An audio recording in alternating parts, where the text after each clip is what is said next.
Our sit-downs with the godfathers of Wall Street continue with a man who spent 30 years purchasing and selling distressed companies. Soon after, Asher Edelman chronicled his strategy by teaching a course at Columbia entitled Corporate Rating, The Art of War. Then after leaving Wall Street, he made his mark on high-end investing and established Edelman Arts in New York City. He joins us here at the NASDAQ. Asher, it's a pleasure to have you on the program. Thank you very much. Nice to be here. You say that we are currently in a recession. Every Fed official who speaks to us tells us we are not in a recession. What are they missing? I think it's pretty straightforward. The average American has not had an increase in pay in 15 years, but things have cost more in the marketplaces. He has been in a recession for 15 years. Nothing's changed for him. Up at the top, we're not in a recession, but 80% of the Americans have been in a recession for at least 15 years.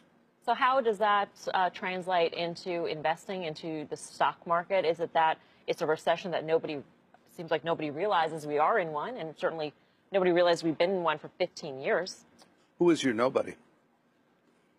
I think the broader investing public. If you polled anybody on the street or anybody on this desk right here. It sounds like you're talking more about financial oppression than you are in economic decline.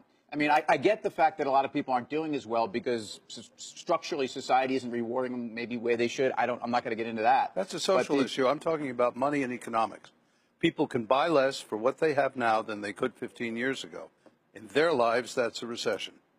Let's move on to the presidential elections. I'm curious, we're asking everybody essentially who you think the best candidate for the economy would be. Bernie Sanders. Without a doubt. Why is that? No question. Policies? Well, I think it's quite simple again. If you look at something called velocity of money, you guys know what that is, I presume.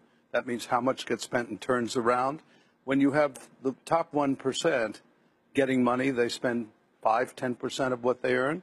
When you have the lower end of the economy getting money, they spend 100 or 110% of what they earn.